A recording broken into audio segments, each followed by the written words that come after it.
right, thank you. It is 6 o'clock. We are going to go ahead and call this meeting to order. Can we have a roll call, please? Councilwoman Larson. Here. Councilwoman Wall. Here. Councilmember Anderson. Here. Councilwoman Galeen. Here. Councilman Hawkins. Here. Vice Mayor Woolridge. Here. Mayor Walter. Here. Madam Mayor, we have a quorum. Thank you.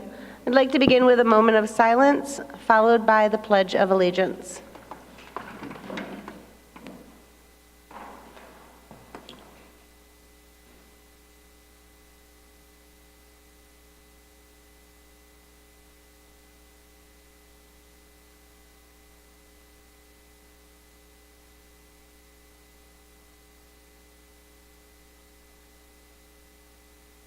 Thank you.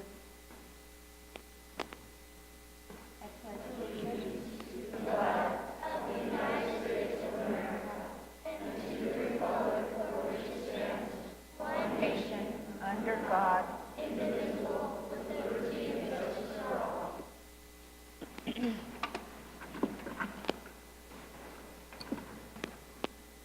Thank you very much.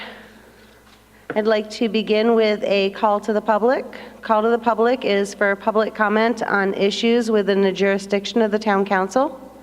Council rules limit public comment to 3 minutes. Individual council members may respond to criticism made by those commenting, may ask staff to review a matter raised, or may ask that an item be put on a future agenda. However, members of council shall not discuss nor take action on any matter during an open call to the public unless the matters are properly noted for discussion and legal action.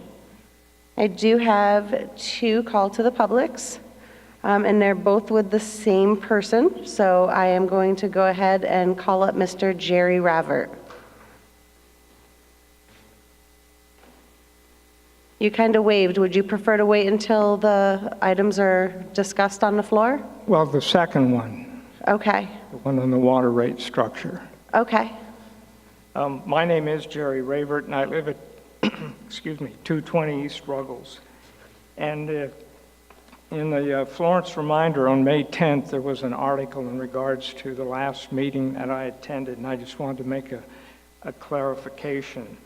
In there was stated that historic properties don't lack some sort of protection. Well, that's true because most of them are within the historic district or they're listed on the National Register. My concerns were that there are a number of properties that are either eligible for the National Register or at least the state inventory that don't have any kind of protection. And that's why I made those comments. Again, these are properties that are outside of the historic district. There was no mention in anything I saw in the manual that referred to the specific guidelines that govern projects that take place in the historic district. I think that the manual needed to have a better definition of dilapidated structures, and in a second I'll cite you an example. There was no mention about how you could handle a historic property short of just tearing it down. There are all sorts of mitigation methods that could be utilized to protect a historic property. No mention was even listed in any of that. Now, maybe those are somewhere else, but I was only looking at the proposed code enforcement manual. And I'm probably going to run out of time. So, one of the issues that I had was I think that lack of proper identification of the guidelines within the district really reflects a lack of commitment to preservation issues by the town of Florence. Next to my house on Ruggles Street was a little adobe that was torn down because of neglect by the property owners. And I think something more could have been done to protect that property, and I think that the town of Florence could have taken some steps to have protected that property. I alluded to the fact that there are many little adobes not within the district, not listed on the National Register or the state inventory, that are kind of falling through the cracks. By that I mean they're... Mr. Ravert, not to cut you short, but your time is up. I do have one question I would like to ask of you. While your concerns have been heard and noted, have you communicated with town staff regarding your issues prior to this evening? I see Mr. Billingsley saying yes. A lot of your concerns that you brought up this evening have already been addressed and recognized by council, but if you would like to discuss them in a meeting, we'd be happy to set that up to go over some of those details with you. I would, because there's more that I just don't have time to say. Let's set up a meeting and I'll talk with you and Mr. Salas and Mr. Billingsley. I'd appreciate that. All right, thank you. All right, I also want to give a shout out. We have some guests in the audience before I close call to the public. We have Florence Scout Troop 24, if you guys want to give a little wave out there. Thank you for coming, guys. Would any of you like to come up to the podium and say anything?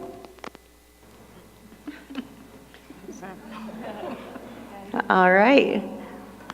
Well, we're glad that you're here. With that, we're going to go ahead and call to the public. Our next item is item 6A, and this is public hearing to receive citizen comments on the proposed increase in new rates and fees for water, wastewater, and sanitation services, and for the discussion, approval, and disapproval of resolution number 1664-18, which is a resolution of the town of Florence, Pinal County, Arizona, amending the fee schedule of terms, rates, fees, and charges for town-owned water and wastewater utilities and contracted sanitation services effective July 1st, 2018. Mr. Joe Jarvis. Madam Mayor, Madam Vice Mayor, and council members. I want to do a brief introduction. I'm going to turn time over to Dan Jackson. The town council approved the authorization to select a company to come in and complete a rate study for us in order to analyze whether it would be necessary for rates to be amended to change in order to pay for the maintenance and the expansion of our existing water and wastewater systems. At that same time, RAD submitted a letter to the town of Florence in line with the contract, requesting an increase to the rates charged for the rates that they collect for sanitation services. So it was convenient for us to combine both of these items together. Since we held the public work session back in February, town staff has gone through the specific criteria listed in Arizona revised statutes in order to advertise for this public hearing. In addition, I went with Stacy Ramirez to give 2 additional public presentations, one to the Rotary Club on May 10th and one at the Senior Center on May 17th. In addition, staff reached out to other public organizations and tried to engage whether they would be interested in hearing a public presentation. Sadly, they did not accept my offer, and so I didn't get to present it anymore. But this evening, this is the public hearing and also the opportunity for us to discuss, present to the council your consideration, a resolution and a scenario as to how to move forward on the rate structure. I'd like to turn time over to Dan Jackson with Wildan and Associates and Economist.com. Thank you, Mayor, members of the council. My name is Dan Jackson, Vice President of Wildan Financial Services. I have with me tonight Mr. Eric Loren of Cohen Van Loo Consultants, who assisted with the engineering portion of this study.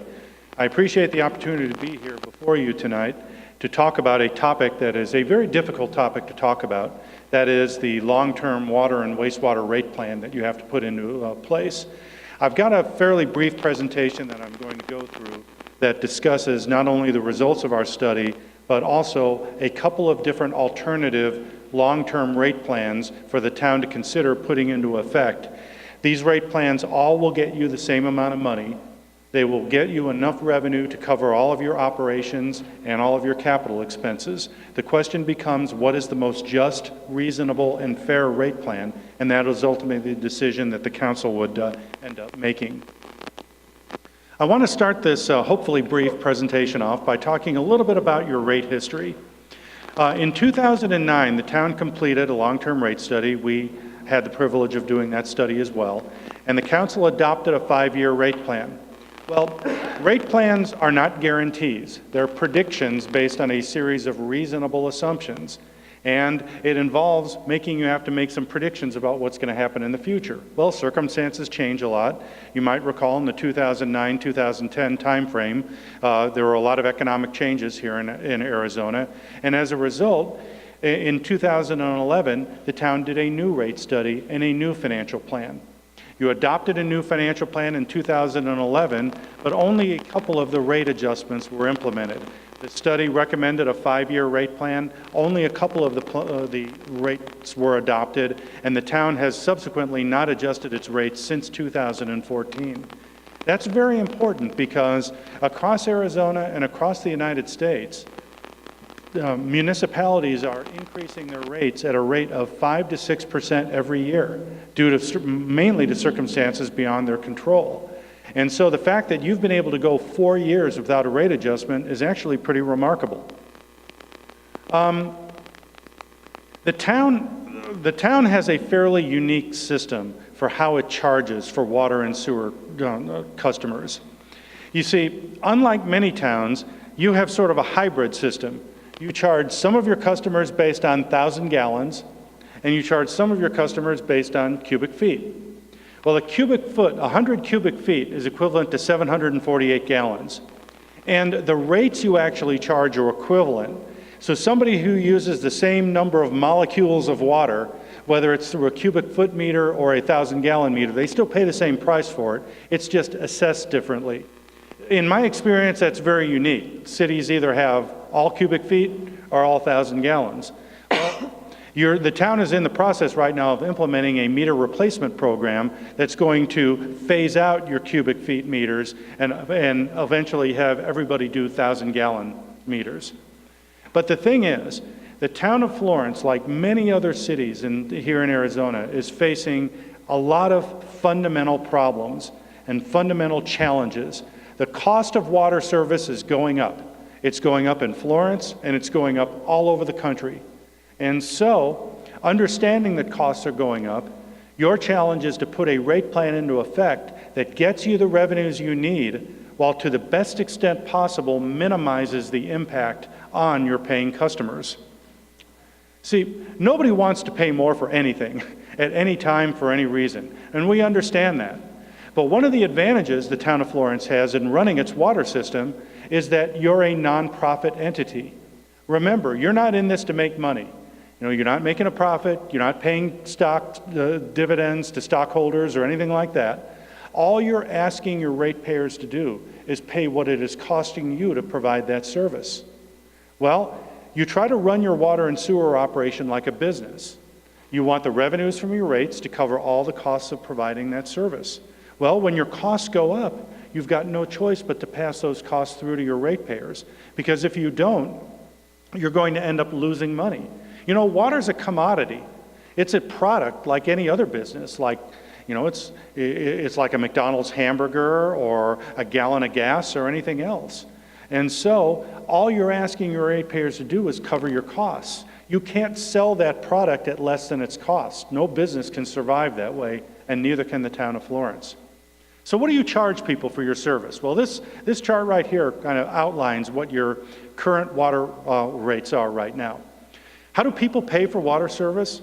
Well, if you're a residential customer, you pay a minimum charge, and then you pay a charge for every 1,000 gallons of water that you use.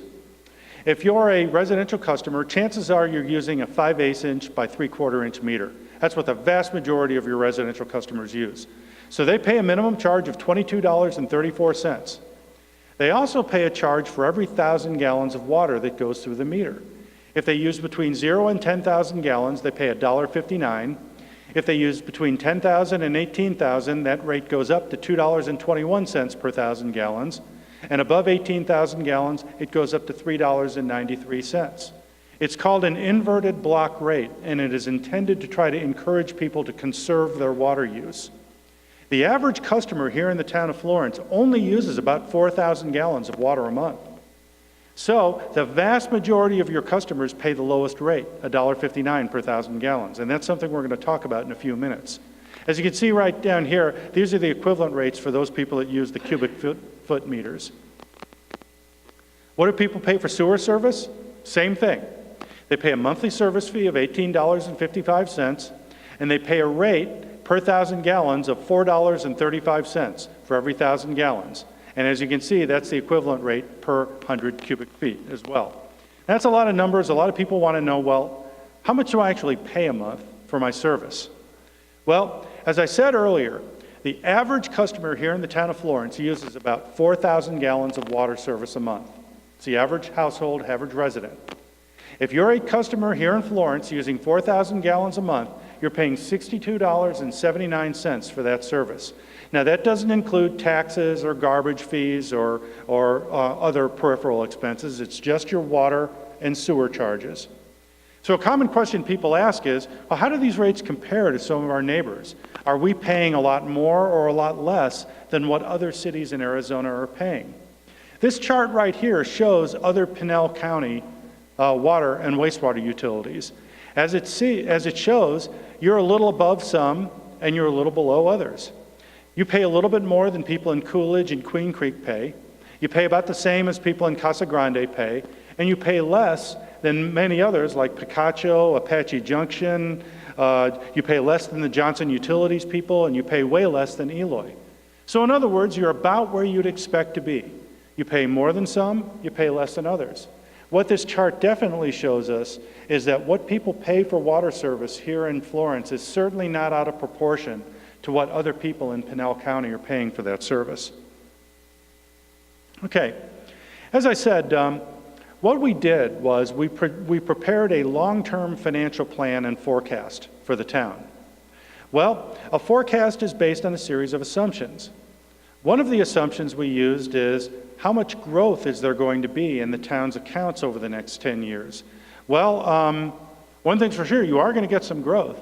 As you can see right here in this chart shows the total number of accounts at present in the year 2018 is about 3,590. That's increased a little bit in the last couple of years, and we're projecting that those accounts are going to increase at a very slow pace over the next 10 years. Not very much growth, but a little bit of growth.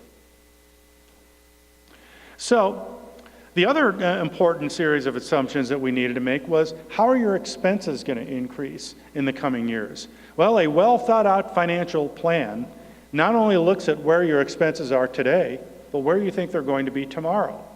Well, what do we anticipate happening over the next 5 to 10 years? Well, first thing is, cost of everything goes up by 3% a year, just due to inflation. And so our model and our forecast assumes that a lot of your basic operating costs are going to continue to go up at about 3% a year. Some costs are going to go up at a little higher rate, like insurance. For example, all of us are concerned about health care and other insurance costs. They're going up at very alarming rates. Well, when health care costs go up, it not only impacts your household, it also impacts your water rates, because your water utility has to pay health care costs for its employees. So that has to be factored into any long-term forecast, and these increased costs have to be recovered through rates. However, we're also assuming that many of your maintenance costs and your personnel levels are going to remain very stable. You run a very tight ship here. It's why you've been able to go without a rate adjustment for 4 years, where many other utilities have been increasing their rates every year. Another thing that has to be taken into consideration is you've got capital costs that I'll talk about in a minute. And finally, in prior studies, we had assumed that there would be an expansion of your prison. In this study, we're assuming at this point in time that none of your prisons are going to do any significant expansions in the coming years. But let's talk about your capital costs, because that's a very important thing that has to be taken into consideration when people talk about water rates. You know, how do people get water? People get water because it goes through a very complicated system, from a treatment plant, through lines, into a tower, through pump stations, and all the way to the home where you turn on that tap and the water comes out of it. Well, it costs a lot of money to build a system like that. It costs a lot of money to build a wastewater system too, because what goes out of your house has to go through a collection system and to a wastewater treatment plant, and it has to be treated and sent out into the environment. Well, those assets cost millions of dollars to build. And like any other asset, they wear out over time. They have to be fixed, they have to be maintained, they have to be replaced. And all of that has to be factored into a long-term water rate. If you don't do that, the quality of your service is going to deteriorate rapidly. There are some people who say, well, you know what, we could keep our water rates low if we just don't do any capital expenditures. We don't fix the system. It's sort of like saying, I could save $100 by not replacing the oil in my car. Well, yeah, you can, but a year later, your engine is going to blow out. So a well-run utility, and Florence is a very well-run utility, has to periodically invest in its capital plans in order to maintain the high quality of service that your citizens have come to expect. Capital plans impact rates in three ways. One, how much do you have to spend? Two, when do you have to spend it? And three, how do you pay for it? And how do you finance it? Do you pay for it as you go? Do you issue long-term debt? Do you use impact fees? Well, the town made a very shrewd financial decision many years ago, and that was to put into effect impact fees that will enable a lot of the growth-related capital expenditures to be paid for out of impact fees. This chart shows that the town is expected to incur as much as $56 million in capital improvement spending in the next 10 years. However, your development impact fee is expected to fund as much as $35 million of that. And so what that means is the vast majority of your capital improvements are not going to have to be paid for out of rates. Only about $5 to $7 million of debt is expected to have to be issued by the town over the next 5 years to pay for water and wastewater related capital improvements. It was a very good thing having these development impact fees put in place. It has really benefited your ratepayers. Okay, this chart right here shows your expected increases in costs over the next 10 years. This is your water utility. In the current year, your water utility is expected to cost about $3.3 million to operate. As you can see, that amount is expected to trend up to over $4 million by 2026, scaling back a little bit in 2027. But the trend is definitely upwards in the water utility. Same thing is true in the wastewater utility. As you can see, over the next 7 years, the wastewater utility is expected to increase in costs from $4.1 million all the way up to almost $5 million. However, it will benefit the town that within the next 5 to 6 years, some of the debt that you have is going to roll off. You're going to retire some of your debt, and that's going to free up some cash in the future years. The good news is you're going to retire that debt. The bad news is you're not going to retire it for another 6 years. So you have to have a plan in place that gets you those next 6 years until the point where you can actually have that debt roll off, and it will benefit all of your ratepayers. So, we understand that our costs are going up. Your utility financially is in good shape right now. However, it will not stay in good shape if you don't put a new long-term plan into effect to meet and to fund these inevitable cost increases. So, we're going to present to you a couple of different alternative rate plans. I've often said that rate making is as much an art as it is a science. You can have a lot of different rate plans that you can put into effect that will get you the revenues you need to fund your operating expenses and your capital needs. The question becomes, what's the most fair, just, and reasonable plan? So I'm going to present you 3 alternatives. The first alternative is what I call the status quo. Basically what it does is it takes your current rate plan and it does a series of scheduled adjustments on each of the rates over the next 5 years. The second scenario involves changing your rate tiers, and I'll get into that in a couple of minutes.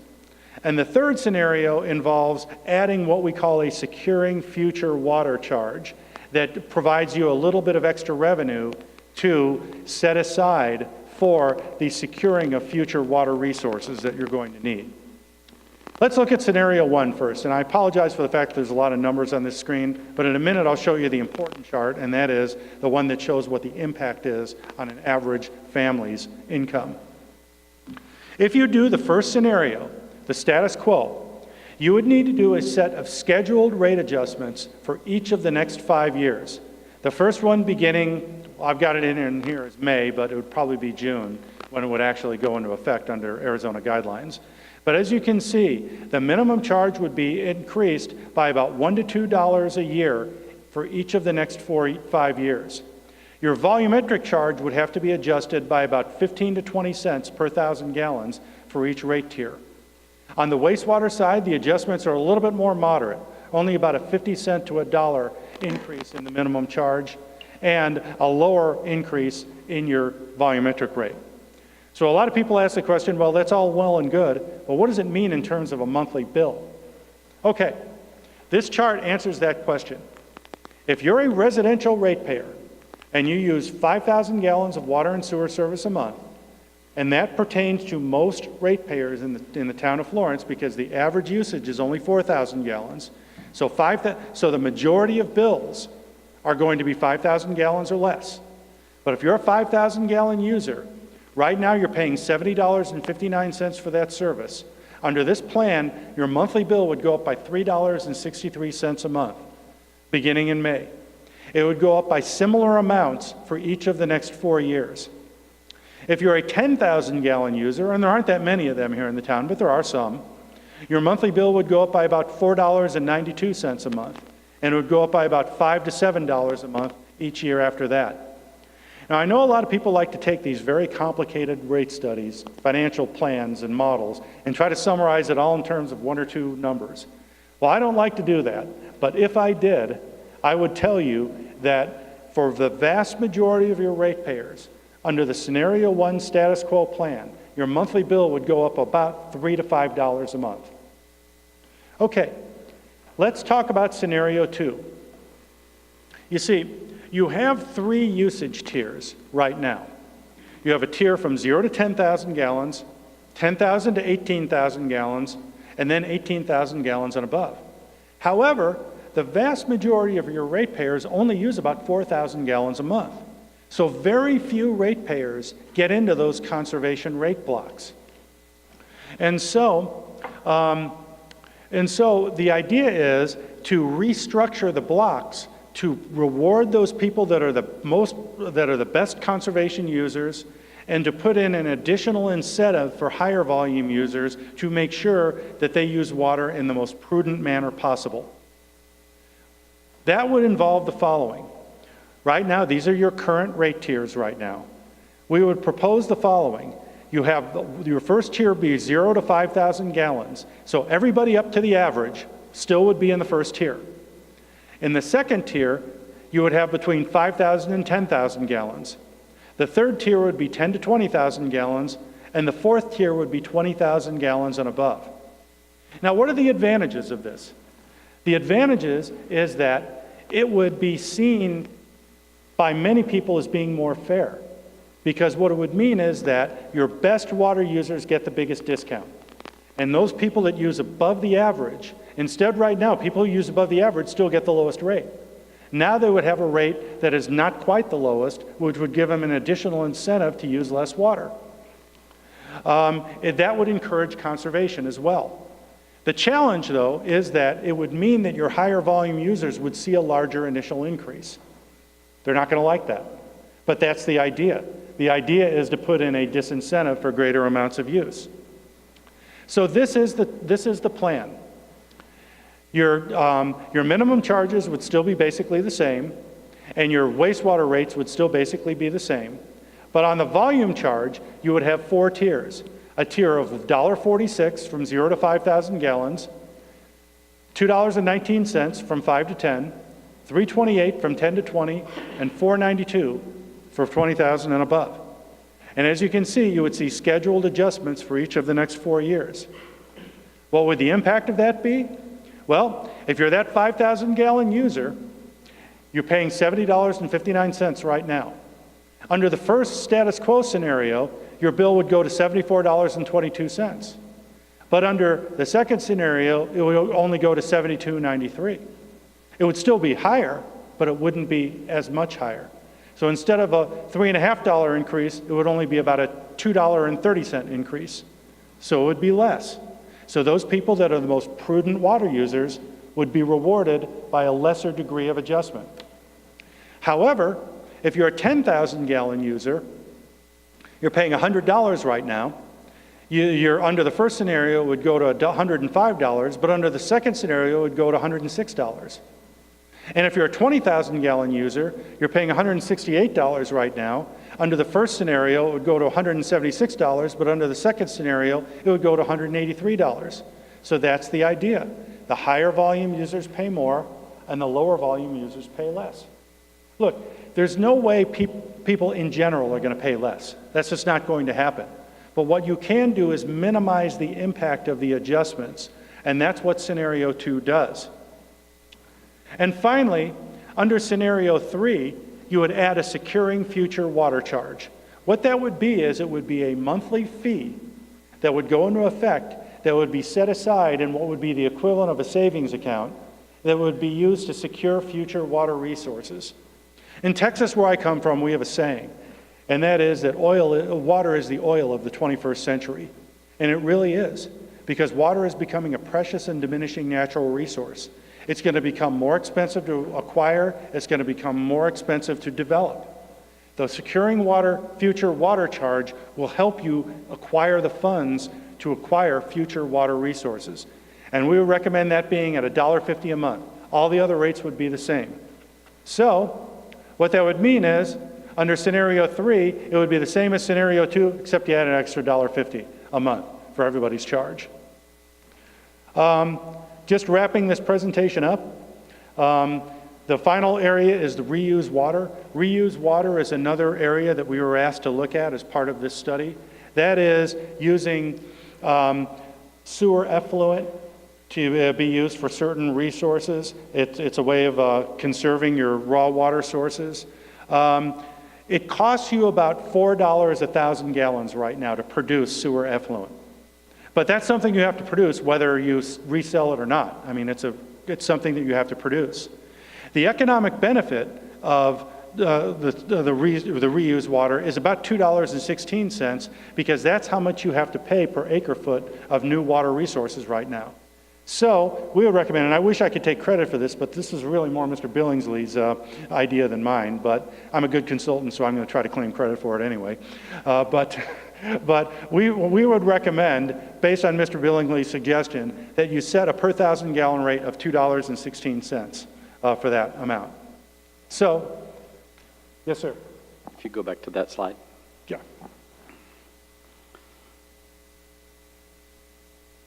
It would be $2.16 for the first year, but it relates specifically to the CAGRD rate of water. That's how we determined that. So in the future years, once again, it would reflect what the actual value is based on Central Arizona Groundwater Replenishment District cost. So it'll be $2.16 the first year. If CAGRD stays the same, it'll be $2.16 the second year. If it goes up to $800 an acre foot, it would be whatever the commensurate value is. That is the water that we have to pay to the Central Arizona Groundwater Replenishment District for every gallon that we pump over our allotment. Well, I just want to wrap this up as follows. I know it's never an easy thing to do to ask people to pay more for anything at any time for any reason. And we understand that and we appreciate that. But the town of Florence has many challenges in the future in continuing to provide this superior quality of service. You've made some very difficult decisions in the past to adjust your water rates to ensure that you not only continue to have a high quality of service, but you continue to have a utility fund that's in very good shape. Your fund's in good shape. This plan, whichever of the alternatives that you adopt, will enable you to continue that and continue having it in good shape. The rate plan, I think, that you choose really depends on what your preferences are, what you think is the most just, reasonable, and fair rate plan. It will enable you to pay your increased costs, it will enable you to fund your needed capital improvements, and it will help secure the future of the town. And finally, I just want to come back and say one last time, for the vast majority of ratepayers, the impact is about $3 to $5 a month per year in their monthly water and sewer bills. It's never easy to ask people to pay that, but that directly goes to securing the future of the town of Florence. With that, I'd be happy to answer any questions you have at this time. Hearing from the water side, are there any members of council that have questions in regards to the water and wastewater? Yeah, I have a question. I had some residents up in the parks ask me, will we have any kind of special consideration for winter visitors who aren't here over summer? And would they be better off turning their water off? Well, that's a common question that's asked in communities like Florence that have a fair number of winter or part-year visitors. The challenge the town faces is very simple. You have to provide the availability of water service. The vast majority of cost of running a water system is not the cost of the water molecules themselves. It's the cost of making the water available for people to use it whenever they want to. So somebody gets up at 3 o'clock in the morning, turns their water tap on, water comes out of it. Somebody leaves their house for 3 weeks, they come back, turn their water tap on, water comes out of it. And so for that reason, as long as a system is connected to your system, they should pay at the very minimum charge, because you're incurring cost making that water available whether they use it or not. This issue did come up several years ago, and while some people may choose the option of turning their water off, and they would pay a turn-off fee and then a turn-on fee a few months later that basically is the equivalent of the minimum charges, so it doesn't really save them anything. It's important because a town has to have the availability of that service whether people use it or not. Just because somebody isn't in a town for a month or two doesn't mean the town isn't incurring cost making that service available to them. That's why the vast majority of towns that have large number of out-of-town visitors still charge them as long as that connection is connected to the system. Thank you. Any other members of council regarding water or wastewater questions? I do kind of want to add to that, because you have to put this into perspective. If that was allowed in the town of Florence, the payers that are here year-round would have a significant increase to their water rates. Because That's absolutely they would correct. have to pay for those costs that are not being paid on a regular basis. That's correct. And I do want to just clarify that our sewer rates are based on 75% of the water usage, so that people are aware that they're not being charged 100% of water usage, only 75%, and that's to allow for irrigation purposes that are not metered separately, watering, outside use, etc. Thank you. If I may, Madam Mayor, one other point that staff would like to bring up is we do encourage residents who are leaving their homes for an extended period of time to shut off their water on their side. That would prevent the unfortunate, we find it occasionally occurs that if they leave their water on and there's a pipe that breaks in their house, nothing's going to stop that water.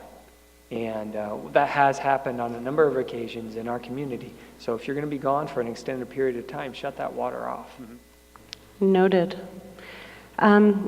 If there's no more questions on water and wastewater, I do have one more point I just want to bring up. The agenda was noted for increased rates for water, wastewater, and sanitation services. There was not a lot mentioned about sanitation services, and in some of my conversations with the town manager, I just wanted to kind of bring this forward as well, because I know not all of council has had this opportunity of this information yet. I don't see anywhere that we are contracting for that transfer station. Now, in 2013, when we privatized and went over to RAD, part of going from 2 days a week to 1 day a week was having the ability for that trash and recycling, that alternate disposal option. Now, in comparing the alternate disposal option with that bulk trash service, there's significant differences that are concerning.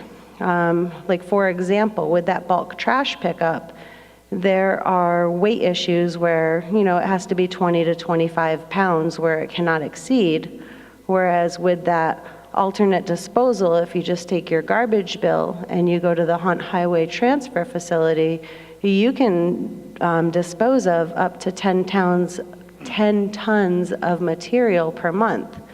Now, in past, it's been communicated that there has been issues with, illegal dumping in the desert, and I feel that over the past 5 years, while I was reluctant at first to privatize with RAD, I do see the benefit. But I'd like to discuss us continuing discussing a contract for this upcoming year so we can continue on with this transfer facility. Originally, I believe we had $1.4 or $1.6 million, and it was contracted at approximately up to $170,000 not to exceed per year based on how much residents utilized it. And with that, I'm going to turn it over to maybe Mr. Billingsley for this matter. Sure. The transfer station's not agendized for tonight, so I don't think it's appropriate to talk about it. Would it be covered under sanitation? Because it is with that contract and it's coinciding with the same exact date that we brought up the RAD contract in regards to also utilizing the transfer facility. They do go hand in hand, and I don't feel it would be appropriate to approve that portion of the contract without discussing the ability to use the transfer station. They are not the same contract. Tonight, we have water and sewer, which is being studied. The RAD contract is separate from the contract with Central Arizona Disposal. I will add, for those folks in the audience and watching on TV, that a contract was entered into with Central Arizona Solid Waste, and that contract had 4 one-time extensions. The last extension was approved by council last year, and it does expire June 30th of 2018. There are no extensions available on that contract. We can bring that back for a future council meeting to discuss it as an agenda item. I would like to have that be at the next agenda item, and between now and then, I would like you to bring us a contract that we can discuss on the floor. Madam Mayor, I can't bring you a contract because that contract would have to be bid. The existing contract expires. So if we were to go out for another contract, we would have to put together a scope of work and openly bid that before a contract could be brought back, and we'd have to follow the procurement processes associated with that. So in prior contracts, when we have the extensions, just for my knowledge and understanding, am I correct in understanding that we could go ahead and continue to extend if that same contract was brought forward to us as we have extended other contracts in the past? No, because this contract was very much limited. The original contract for 1 year and 4 extensions. They are all completely spent. We need to go back to the street. There are no more extensions that are available. I did work with Ben to provide a full white paper on this issue that was sent to council today, and would be glad to put it on the agenda for the next meeting for discussion. Okay. Now, in regards to the RAD item that is agendized here, I do not see the actual contract attached. The reason why the actual contract is... It was already approved. The extension was approved on that 2 council meetings ago. Mm-hmm. But it would be good to have the information on here. So this evening, RAD sent us a letter, the town of Florence, a letter in the month of February, informing us that they were requesting the increase to the price of the collection services. As the original contract and the contract that was extended by the town council 2 meetings ago authorized RAD to submit an annual cost CPIU. So, Chris, what does CPI stand for? Thank you. Consumer Price Index for utilities. RAD had the option of submitting that adjustment every single year of the contract. This is the first time in 4 years that RAD has submitted that for consideration. And it seemed appropriate to staff to roll both the water and wastewater proposal in with the sanitation proposal. But again, since this is an item for the council to consider, It is the council's direction if you want to remove that from the proposed scenarios. Now, this adjustment increased the cost of the collection services. The town of Florence, in its sanitation fund, has been absorbing that cost since the cost increased on March 1st. And if the council chooses not to move forward with the increase to the sanitation monthly fee, the sanitation fund will continue to absorb that cost. Staff understands that we are directed to go through a procurement process for sanitation services in the near future. And so staff anticipates bringing a new contract to the council for consideration in about a year's time. And I suspect at that time, then a potential rate will be presented to the community and the council for your consideration.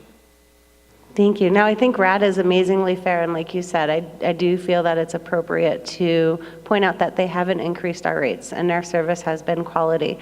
The reason why I was just inquiring about the contract was just for knowledge of, I remember reading something or hearing something, maybe it was when we went on a tour, that if you drove down to Apache Junction where their facility is, that you could dump there.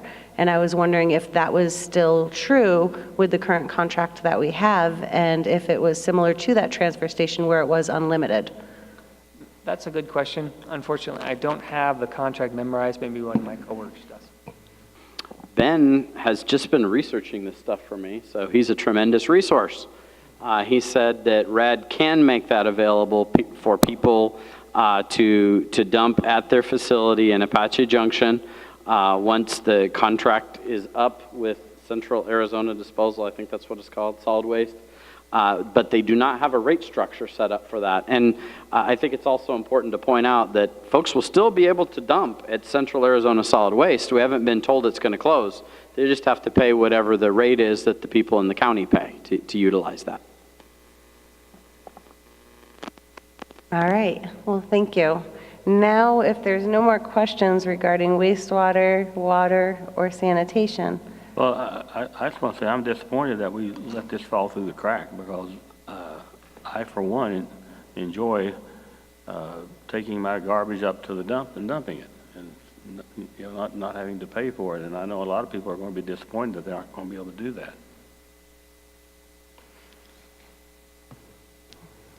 With the wastewater, can I talk? Absolutely. I haven't opened up public comment hearing yet. Only comments, and Joe knows well, I guess staff knows my frustrations with this, is I would like to see in the future, if you do our rate studies, I'd like to see more of a rate smoothing. If we know there's going to be an expense in the future, maybe we plan for it over the course of those 4 or 5 years, and we have a smooth, solid increase, instead of having a jump, an increase, and then a decrease, not as much of an increase one year, and having that varying fluctuation. I'd like to see it be a little bit more smooth. Okay. That's my only comment. And I don't think that it's fair to go back and change anything at this point for those ones that we have right now, the option scenarios, but just in the future. Thank you. Sure. All right. All right, at this time, I'm going to go ahead and open public comment. Does anybody wish to speak at this time regarding this agenda item? Mr. Jerry Ravert. And please correct me if I'm not pronouncing your name correctly. No, that's right. Okay. The only thing I wanted to comment on is that when my wife and I do travel a bit in the summer, and we see high sewer charges, and I understand everything the gentleman said, and it makes perfect sense, but there's got to be a way to somehow accommodate just irrigation. That's the only thing in the summer months when we're gone, nothing is going in the sewer. I like that idea of just a base rate through the summer. At least are providing some money. That's it. Thank you.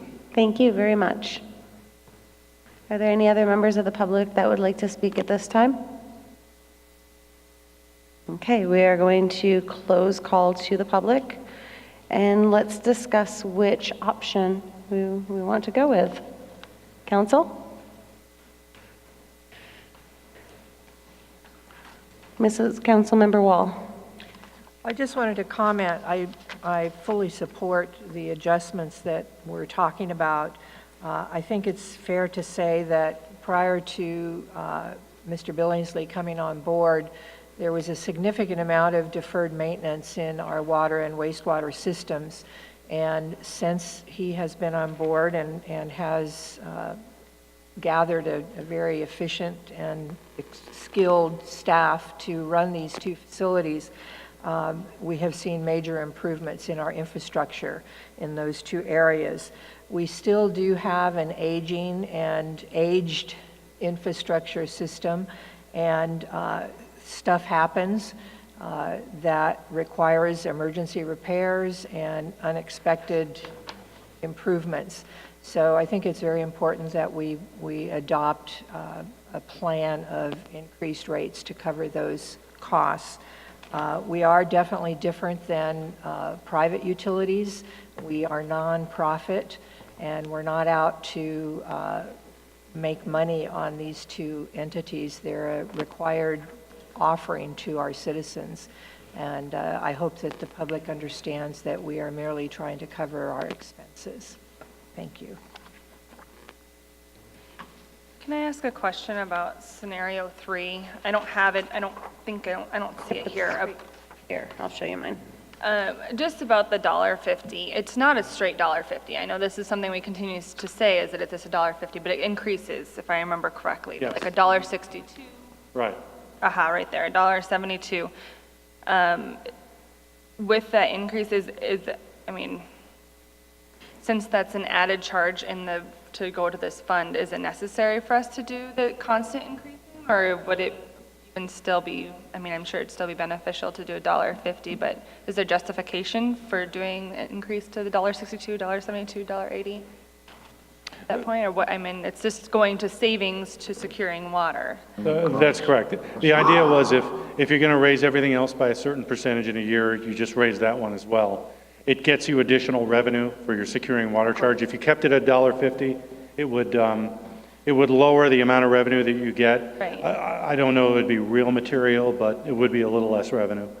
Just didn't see the added benefit. Okay.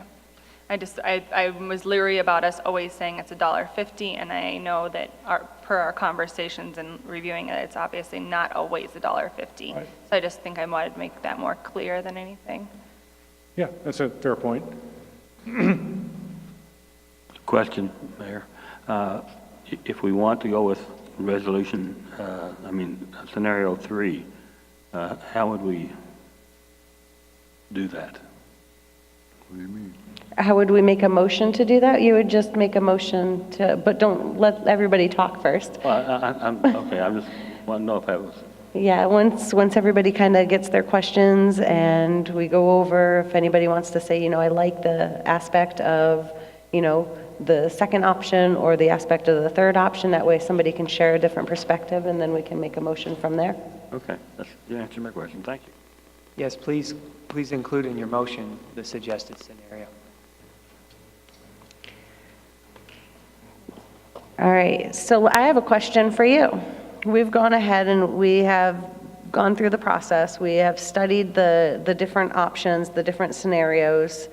We've looked at them, and technically in the past when we contract out, we usually get some feedback as to, if we were going in this direction, this is what we would choose and why. I have my preference in looking at it, and I'll share that, but I do want to hear from you as an expert in the field of, you've given us 3 options. In your experience, what one do you feel is the best and why?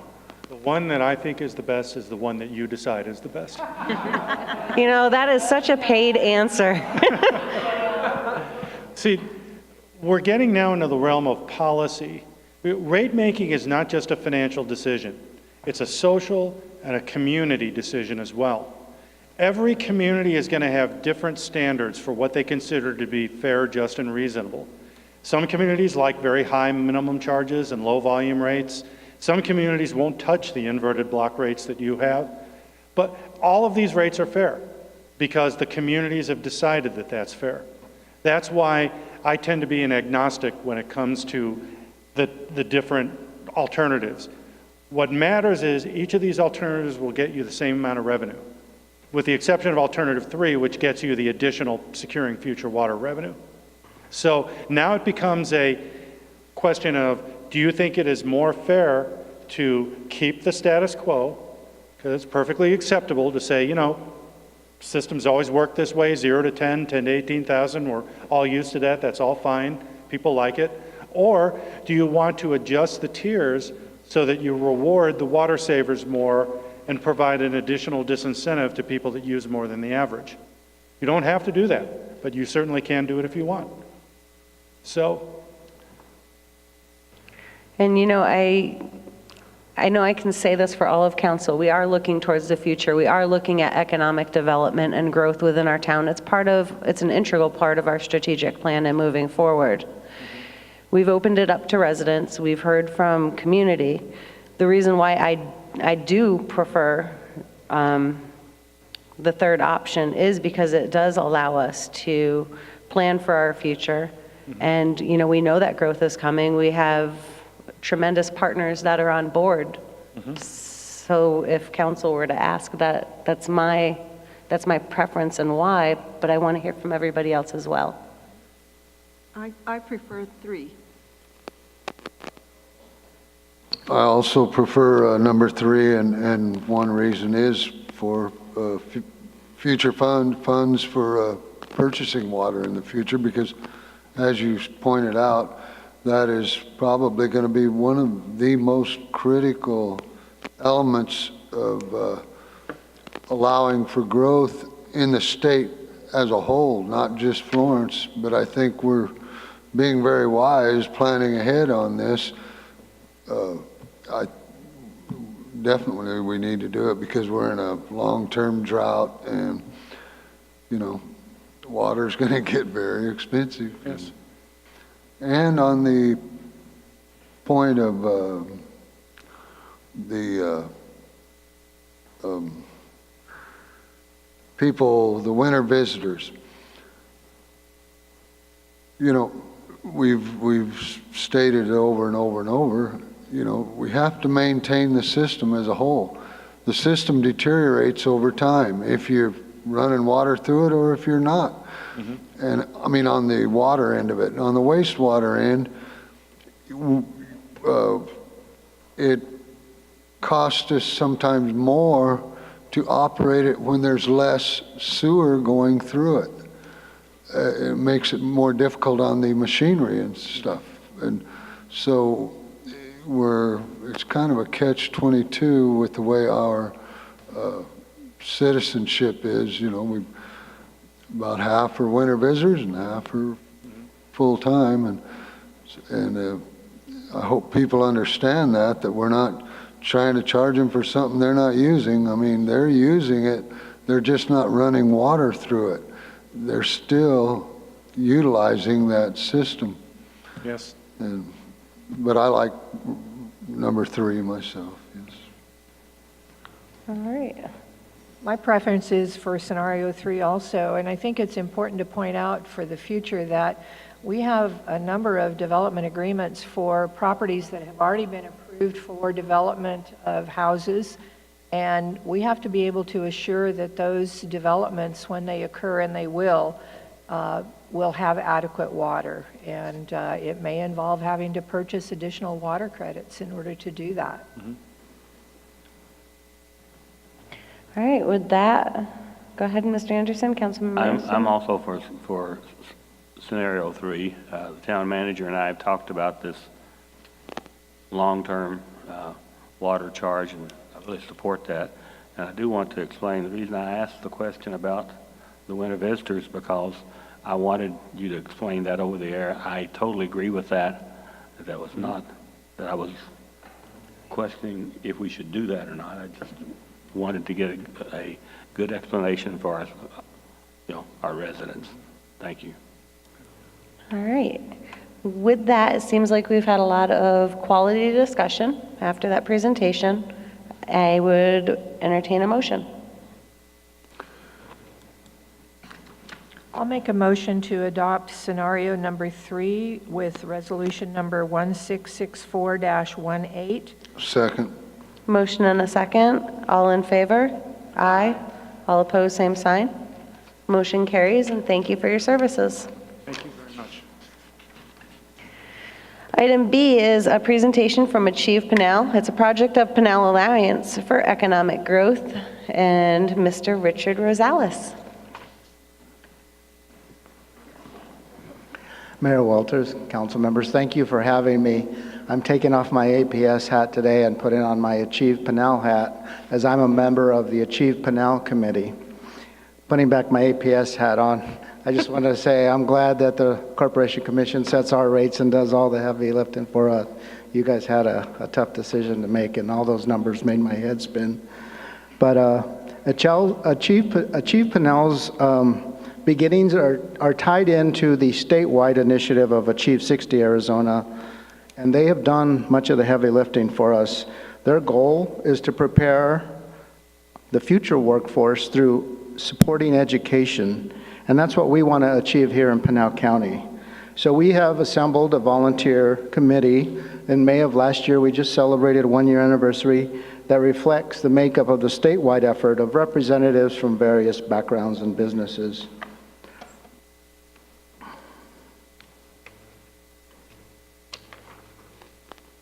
And so we're part of the Pinal Alliance for Economic Growth, but our committee, and you guys are well aware of all the big potential new job opportunities coming to our region from the likes of the projects that were announced in Pinal County, as well as what you have going on here.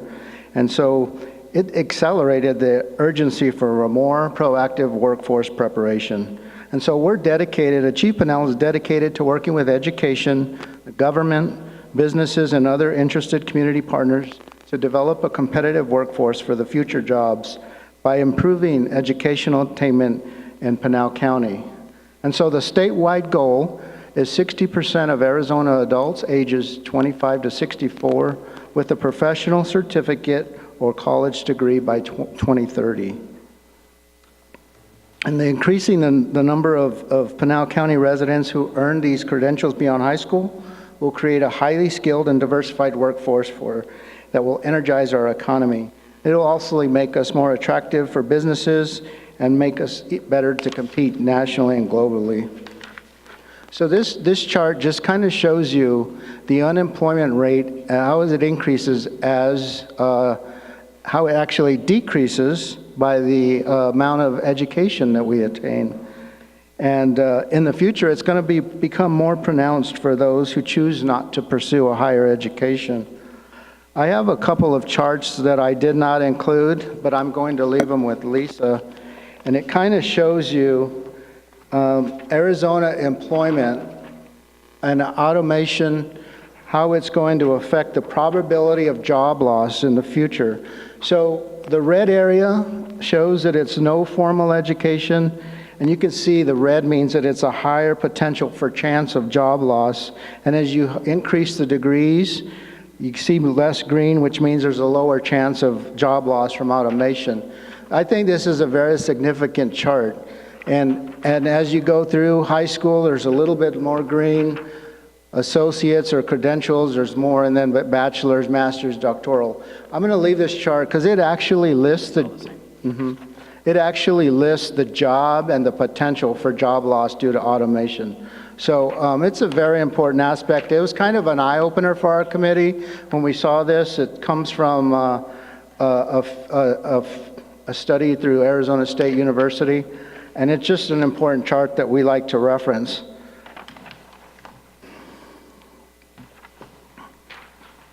And so think about this. By the time today's preschoolers complete high school, 7 out of every 10 jobs are going to require some form of higher education.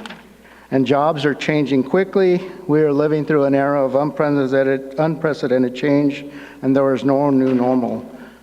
So with that, the World Economic Forum estimates that 65% of the children today will end up careers that don't even exist. That's just mind-boggling to us. And so we recognize that these workforce changes not only impact our young people currently in the K-12 school system, but all workers. And therefore, we are developing strategies to target all segments of the Pinal County population. And the first strategy has to deal with 7th graders currently in our school system. You know, 9th graders begin career exploration And we want to kind of move that back and look at it through the ECAP system for seventh graders. We think that if we can start the process sooner with career exploration, they'll have high school to create a career pathway, take related high school coursework. This will help them with selecting high school courses that will reinforce their identified pathway and help them discover that before they can reach college. And we see that high school is a good time to explore career and interest. We hear a lot about the high schools you have in the area in our Achieve Pinal Committee through the school superintendent's office, and we're studying a lot of what you're doing here at your high schools, because there's a lot of great programs that we want to take from these high schools in Florence and move them around the county so that other high schools can develop that with the career exploration aspect of it. And so we're working with chambers of commerce, the schools, business leaders to try to get that career exploration aspect into the schools. We want business owners to come out to the schools and visit classes to talk about jobs in their business, salaries, what education is needed, and business owners to offer tours so that kids can just kind of get an idea of what's going on. We're working with the Pinal County superintendents and request their help in continuing the career exploration. We're tying them into Arizona Outwork to provide them with a list of anticipated job growth occupations in Pinal County. And so all this is important. And so we're targeting the seventh graders, and then the other audience that we're targeting is the opportunity youth. This is a segment of our population that is made up of 16 to 24-year-olds who are not going to school or working. And so there's an Arizona Progress Meter that was created by Expect More and the Center for Future Arizona. And they developed this in 2016 and updated it in 2017 to tie in. And it's a nonpartisan shared source of information about where we stand as a state on key educational metrics.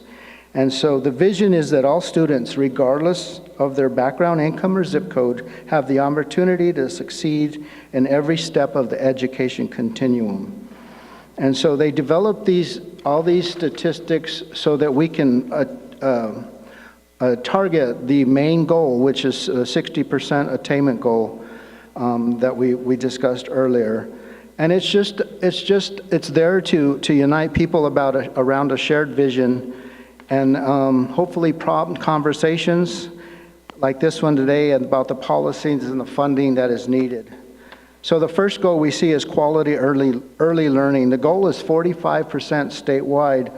Unfortunately, this is the percent of Arizona 3 and 4-year-old children in a quality early learning setting. We haven't measured this in Pinal County, so we're looking at ways to how we can get this measured and developed. That's not a good way to start when I say we don't have a measure, we have a goal. So we're working on that. The second goal is third grade reading. This is the percent of Arizona third graders, students who scored proficient or highly proficient on the AZ Merit third grade English language arts assessment. So the goal is 72%. We have some work to do in Pinal County. We're at 34%. And then eighth grade math, this is the percent of eighth grade students who are prepared to be a successful high school in math. The goal is 69%, and in Pinal County, we're at 21%. And then the high school graduation rate, the goal is 90%, and this is the percent of Arizona high school students graduating in 4 years. We're doing pretty well at 72%. We have some to gain there. And then the opportunity youth, that's the next goal. And the goal is 7%. This is the percent of 16 to 24-year-olds in Arizona that are not going to school or working. In Pinal County, we're at 23%. So this is the one where you want to have a lower percentage, and we have some work to do there. And then post-high school enrollment, the goal is 70%, and this is the percentage of high school graduates who are enrolled in post-secondary ed the semester after graduation high school. So we want them to continue right away. The Pinal County, we're at 49%. And then the seventh goal is the attainment, and that's the goal is 60% percentage of Arizona residents with a 2-year or 4-year degree or an industry recognized certificate, and that could be things such as welding or any of the certificates that are available at the CTEs. And then last, and another goal is the teacher pay goal. The median elementary school teacher pay ranks 50th in the nation. So it looks like with the last legislative session, we're making strides to achieve that. So what can you do to help as a local government? Issue a proclamation, check mark that. You did that last year for to recognize support the education progress meter. Thank you for that. And then review your local data. We have on the next slide, it'll show you what your schools can do, what your schools locally are doing. Set goals for your community. Use the education progress meter. Celebrate school success stories at your city and town, at the meetings here. I know you have some great success stories because, like I said, we hear a lot about it in our meetings. And it's exciting to see what you're doing at the high schools and then what you have coming with the IP and the STEM schools. And so let's celebrate that. And then just link to the education progress meter so that we can have that conversation and follow these goals. So you can find your own school-specific data at expectmorearizona.org. It'll break it down by the school. It's pretty easy to use. And if you'd like more information about our Achieve Pinal, you can contact any of our committee members. We are looking to expand into the communities in Pinal County so that we can have a champion in the community to push this forward, to help us with our goals. And so if anyone is interested. And then you can just see updates of everything we're doing. The website is achievepinal.org, and it gives updates and information as we move forward with this Achieve. So with that, that's all I have. I do have a committee list for you that I forgot to give Brent, but I'll leave it with Lisa. She can give it for you. It has all the committee members that are participating, and I appreciate the time. When does your committee meet? I was going to ask you if you had a list of members, so you checked that. When do you meet? We meet twice a month, Wednesdays, and I can send meeting notice dates to Lisa, which she can share.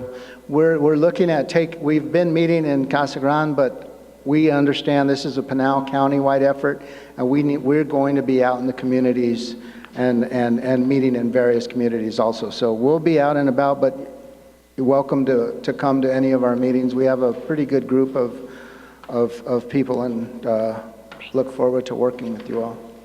Thank you. Thank you. I liked your presentation this evening, and it gave me a bit of an idea. Over the summer, we have an amazing summer program with our youth, and we have the Florence Teen Council.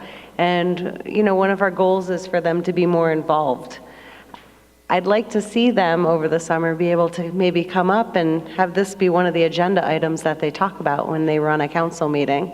Yeah, that's a good idea. So this Please reach out to us if there's anything we can do locally. We hear a lot about what you're doing, and I know we appreciate it.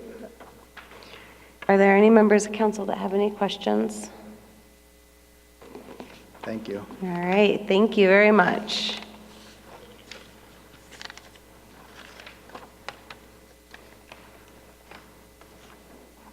Okay, item number C, which is a presentation by the Florence Teen Council and highlights of their activities. Mr. David Lewis. Well, good evening, Mayor Walter, Town Council. It's great to see you guys again. It's been a while since we've been here, and we've done a lot in that little bit of time. But like I always say, I don't want to be the ones that tell you because I could talk all night about it. So we're going to go ahead. I brought 4 of our fabulous teens with us today. We got Abby, Emma, Skylar, and Jaden. And we're going to start with Abby, and they're going to tell you about the past couple months.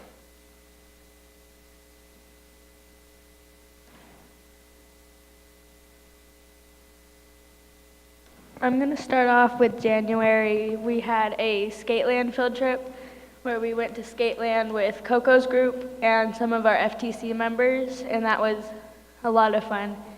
We also had a half-day event at the library where we showed Power Rangers, and we gave the students that came popcorn to watch the movie with. And in the corner, that's a picture of us going to Skateland.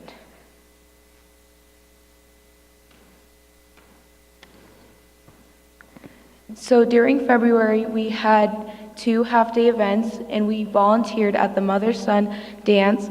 We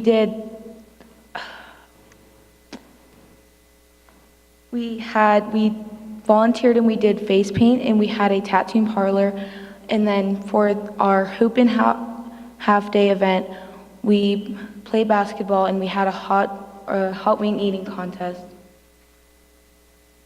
And then the picture on the left is when we attended the Casa Grande Youth Day. It was a teen conference that went over college, job resumes, and just being a teen leader. And then the picture on the right is the Park Hang and Chill half-day event where we had students come and just hang out for a while.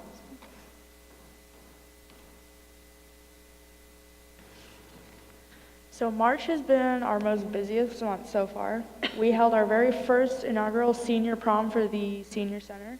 We had about 40 people who had attended it. We helped the Anthem K prep their assembly, volunteered at the Women's Club annual fashion show, attended a spring training game, and put together and hosted a field day for Florence K-8. We also played music and provided in between entertainment at the Road to Country Thunder.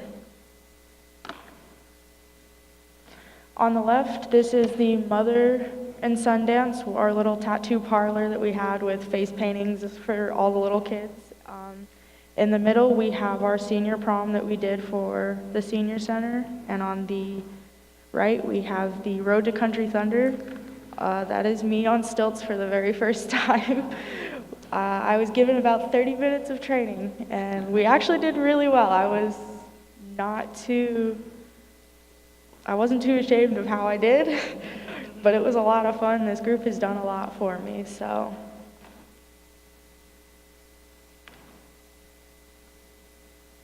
During April, we had our second annual Teen Leadership Symposium, and Jaden will talk more about that in the next slide. We also did a highway cleanup where me and some of the FTC members, we went onto Hunt Highway and we cleaned up about a mile, like just cleaning up trash on the side of the road.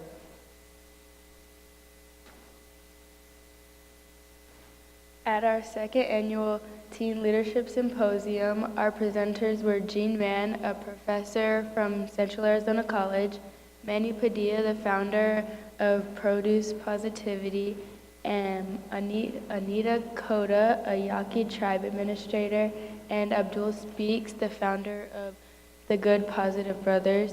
And we had about 50 attendees at this event.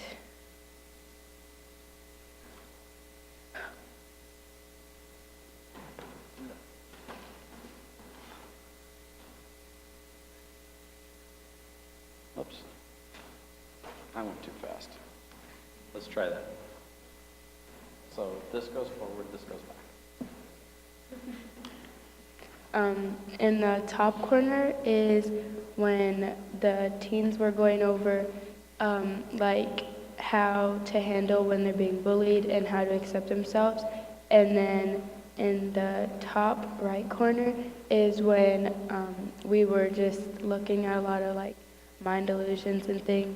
And in the bottom left corner is a presentation that I did not go to. And in the bottom right corner is when Anita was sharing her life story.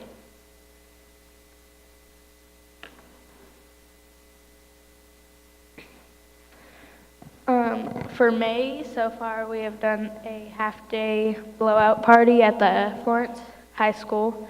We had 2 big inflatables. We had games, Mondo's came out to sell food, and we also had raffles where we gave away prizes. And that was a lot of fun. And those are some pictures of the inflatables and one of the balloon toss games we played.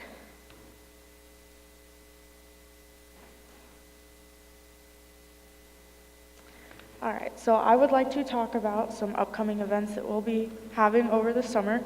Next Thursday, May 31st, we will be having our summer kickoff event here at Florence at the Aquatic Center. There will be music, games, food, and time for teens and kids to bond. It is free, so if you want to get your kids out of the house, there you go.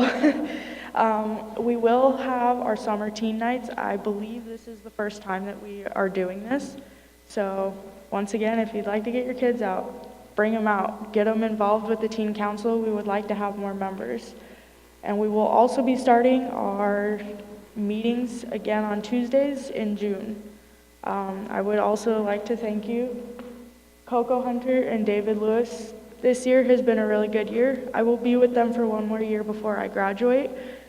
This is a really great program, and it has given me great opportunities, things like this, coming to these meetings and speaking publicly in front of people to help get over fears or getting to know other people. It gets your foot in the door for job interviews or anything else. So I would like to give a big thank you to Coco and David for this. Skylar, you're more than welcome. So that's the last 5 months. That kind of puts in a nutshell what the Florence Teen Council have done. A lot of the events that we've done was the first time. The Road to Country Thunder was our first time, and Skylar was not 30 minutes on stilts. We trained for at least 35, 40. And no, she did a great job. She was entertaining the crowd. It was really, really great. The mother-father dance and the father-daughter gala, that was the first. Another first that we had this year was our senior prom for the senior citizens. And it was a lot of spirit there. But that night, there was another event where the spirits that a lot of people wanted to partake in kind of took some of our numbers. But we're going to do it again next year, make it bigger and better. We are also going to coordinate transportation so that we can get some of the senior citizens to the Cinderella Fair, which is going to provide all the necessities for prom dresses, the shoes, the sash, the tiaras, all that. So we want to bump things up. One thing that we did repeat this year was the Teen Leadership Symposium, and Councilmember Wall came through. Thank you very much for coming through. And the teens had a phenomenal time, and a lot of teens from Pinal County came down. We're going to more than likely move those events closer to February. We think that we'll get more numbers that way, and we've already put together an annual calendar which details what we're going to do for the next 12 months, starting in July, ending in June. And part of our annual calendar, we also have a merit system in place. Now, what the merit system does, it allows the Florence Teen Council members to gain points. And they get points for attending school every day, having great attendance. They also accrue points by doing well in school, attending FTC meetings, and also participating in our events. Now, the young ladies that we have behind us, they've been instrumental in what we've done this year, and we have a little gift. The first one that I'm going to give a gift to, which one is it? It doesn't matter. Okay, it doesn't matter. This one's good. Okay, is Jaden. Jaden is our member from Anthem, and come on up here, Jaden. Jaden, she's one of our newer members, but I tell you what, she rolled her sleeves up and jumped right in the rhythm of things. So thank you for coming out and being part of it. Our next one is from Florence, K8. I want to give this one to Abby. Abby has been such a great help with everything that we do. She's always there when we need her, and she always gives great, crazy ideas at every event we do. So thanks for all those great ideas. And we also have something for, I'm going to say, the senior of the bunch. Skylar, come on up here. And once again, like Skylar said, she said, hey, Coco, on her way over here, this is my last year being part of it. So she really, really, really enjoys this. She has ownership. She has some equity in what we do. And thank you very much for being a great role model to the younger ones. Thank you. So when we got here, I asked Coco if I can personally give this one to our last one. Because over the year, me and her have gotten pretty close, and I've helped her through a lot, and she's helped me through a lot. And she's made a difference, and I've made a difference on her, and she's definitely helped out. She's always stepped up to the plate. As you saw, she's out there picking up trash with us on Hunt Highway. She's always up to the plate. So Coco and I decided to give her the Outstanding FTC Member of the Year award. along with her cup. That's for you. Thank you.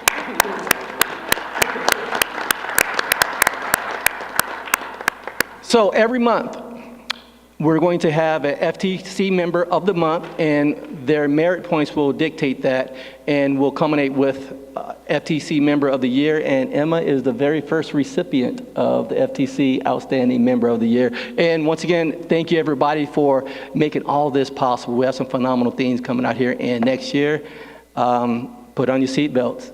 It's going to be phenomenal. Thank you very much. Thank you.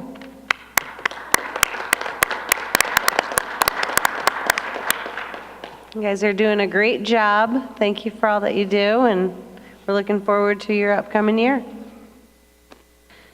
Our next item is item number D, which is a presentation of the fiscal year 2017-18 third quarter financial report. Once again to the podium, Mr. Joe Jarvis.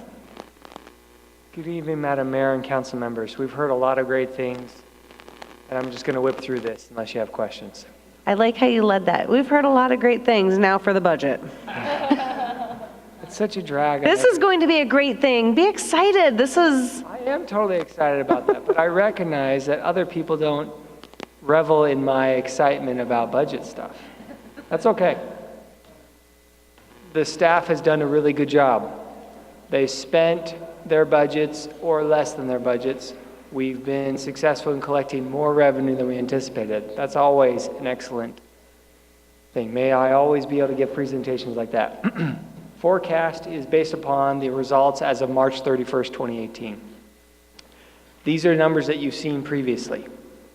As a reminder, the reason that the HERF number is a negative number is because we're spending down the HERF bond that was secured before I arrived here. The reason why the sanitation number is a negative number is it was a strategic decision by the council to, one, move to a contracted services, but also to provide additional staff support, where we have multiple staff members who are helping the sanitation services, going and picking up trash, coordinating services, so forth. Okay, as a reminder, general fund is made up of a variety of revenue sources. There are 6 major revenue sources that make up 77% of the revenue, and so I'm going to focus on those ones specifically. They're listed here. General fund revenue, those 6 sources. As you'll see, they have the budget on the left, we have the result as of March 31st, and the forecast. All of them are a little bit higher than what the budget is, which is good. Now, when we talk about the city sales tax, the Budget Committee heard my full presentation about the city sales tax. It's a little bit different than we were anticipating. Based upon the historical numbers from the last 5 years, we're expecting to significantly exceed our city sales tax budget number. But I didn't want to put that forecast out, so we're being additionally conservative in placing it at the budget level. General fund expenses. We're anticipating spending less than we budgeted, which is a great thing. And as you'll notice, we're going to be collecting more revenue than we will be spending this year. Now let's transition over to some other major funds and their major revenue sources. So these are the revenues for these specific major funds. And then here are their expenses. And I'm going to roll back slowly so that you can compare the revenue to the expenses. You'll see in the general capital, the revenue is exceeding the expense. You'll see in the streets fund that the revenue is exceeding the expense. And you'll see in the construction fund, we aren't spending anything. In the water fund, the revenue is exceeding the expense. In the sewer fund is a little different this year. We are collecting a little less revenue than we were anticipating, but we're still exceeding the expense, and the sanitation fund is just about break even. And that covers my presentation. All right. Those numbers are looking pretty good. Questions or comments from council? Joe, you did a great job. We like the numbers, and it was a great presentation. Thank you. I look forward to seeing you on Wednesday, because we're going to start our budget meeting, budget work session, our public budget work session at 5 o'clock. We're scheduled to 9 o'clock. If we need to keep going, we'll keep going. If we don't, then we'll cut it short. But I look forward to discussing with you the draft budget that I provided you all a copy on. Based upon your comments on Wednesday, we'll either schedule another work session or 2 or 3, or I will draft the tentative budget and bring it to you to the next available council meeting. If the council agrees with the tentative budget and adopts it, we will schedule the public hearing for the adoption of the final budget. All right. Thank you. Our next item is the consent agenda. All items on a consent agenda will be handled by a single vote as part of the consent agenda unless a council member or member of the public objects at the time the agenda item is called. Item A is going to be removed so that we can have that presented, but I'll read that ahead of time. Authorization to ratify expenditures in fiscal year 2018-19 and enter into a contract for professional service with Hub Planning and Urban Design through June 30th, 2019 in an amount not to exceed $52,432.92 for the Planning Division's Code Amendments Project. Item B is authorization to enter into a contract with Regional Pavement Maintenance of Arizona Incorporated to mill and replace 2.5 inches R2 asphalt on Collingworth Street from Main Street to Orlando Street in an amount not to exceed $89,898.23 under job order contract number 2014-007 for the City of Buckeye. Item C is approval of the April 2nd and April 23rd, 2018 Town Council meeting minutes. And item D is to receive and file the following board and commission minutes.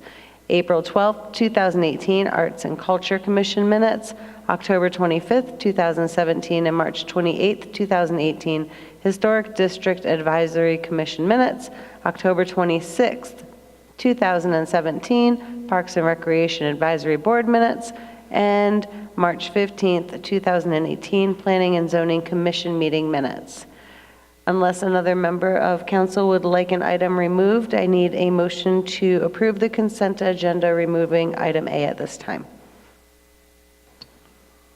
I'll make a motion to approve the consent agenda as read with the removal of item A. Second. Motion and a second. All in favor? Aye. All opposed, same sign.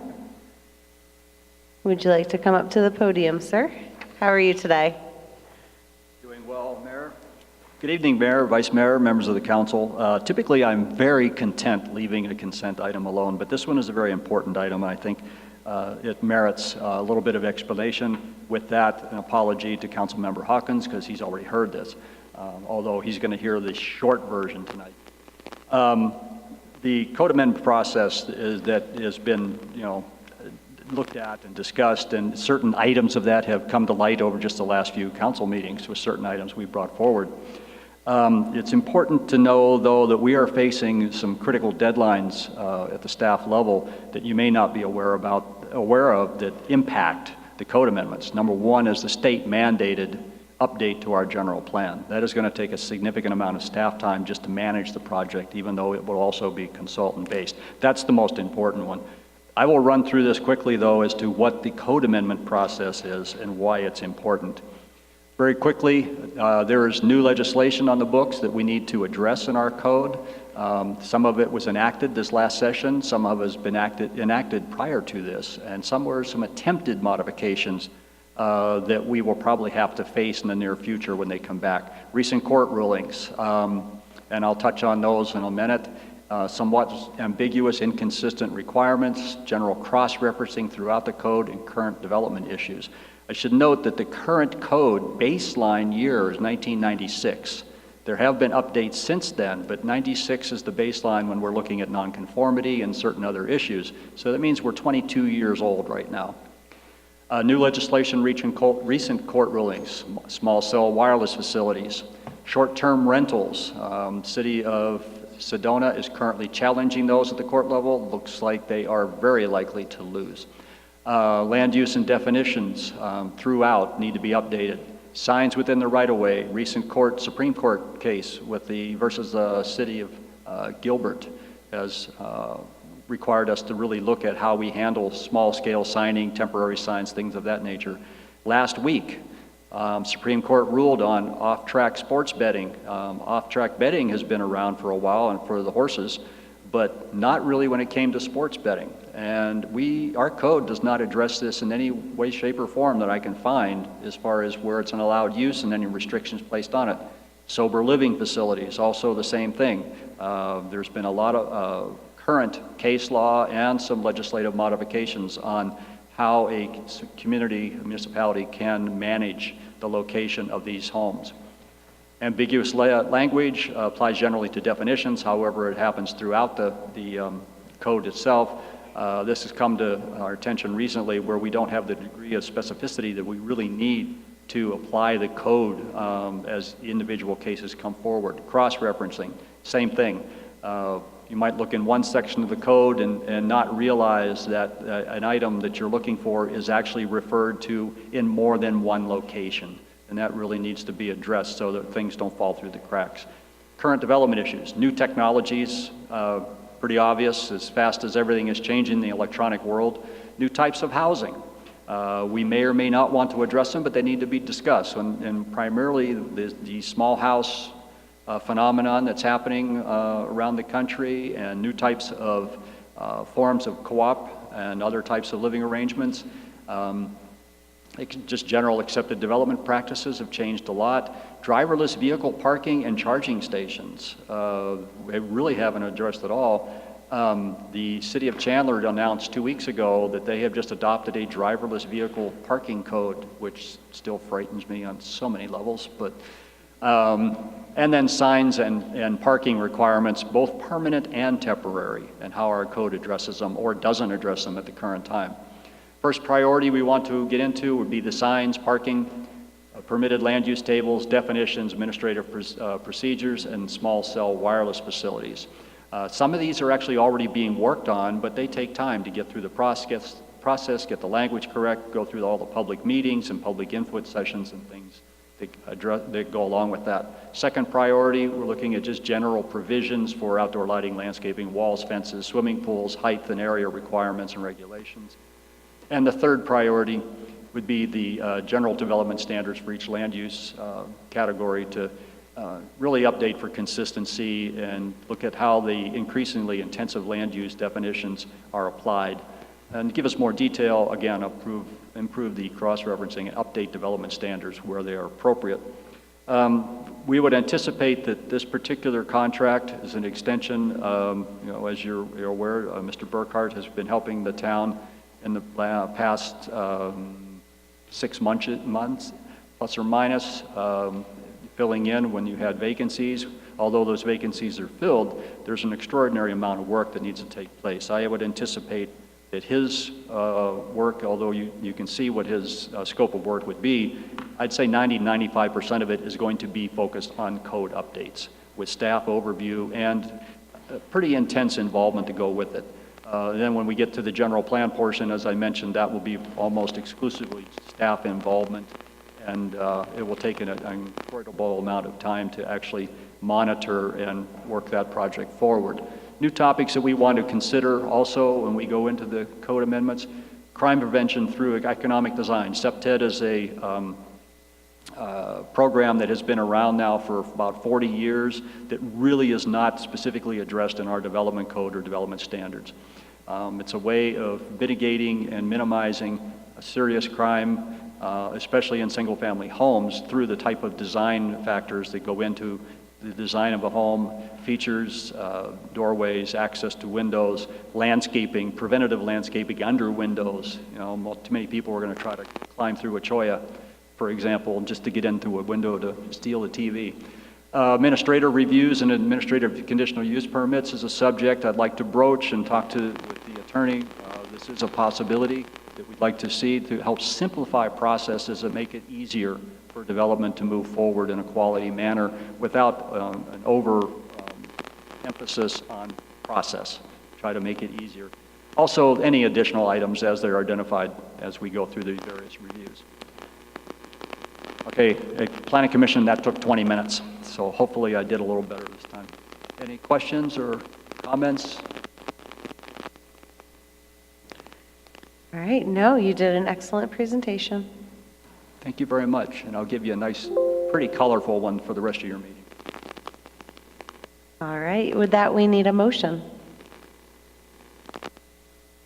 I'd like to make a motion for authorization to ratify expenditures in fiscal year 2017-18 and enter into a contract for professional services with HUB Planning and Urban Design through June 30th, 2019, in an amount not to exceed $52,400.92 for the Planning Division's Code Amendment Project. Second. Motion and a second. All in favor? Aye. All opposed? Same sign. Motion carries. All right, item 8 is new business. Item 8A is the discussion, approval, disapproval to contract with Fortiline Incorporated through a City of Phoenix cooperative contract to provide parts for water and wastewater projects in an amount not to exceed $250,000 through June 30th, 2019. Chris Salas. Good evening, Ms. Mayor, Madam Mayor, and council members. This is a contract that we've been purchasing off for approximately a little over a year. We have had great success working with Fortiline, and they are the ones that provide the hydrants for the town as far as the Mueller brand that we've been using for, like I said, the last few years on our projects. We have also, and we will be bringing another vendor next council meeting or the future council meeting for Ferguson to have us the ability to kind of bid within each one of these contract prices. So it allows us a little bit more flexibility. Unfortunately, Ferguson does not carry the Mueller hydrants. The primary reason for this is, again, next year's budget, while not approved, does indicate approximately $200,000 in new hydrants for next year's CIP. With that, if you don't have any additional questions. Any members of council have any questions regarding this agenda item? With that, we need a motion. I'll make a motion for authorization to contract with Fortiline Incorporated through a City of Phoenix cooperative contract to provide parts for water and wastewater projects in an amount not to exceed $250,000 through June 30th, 2019. Second. Motion and a second. All in favor? Aye. All opposed, same sign, and the motion carries. Item 8B is our preliminary property tax levy.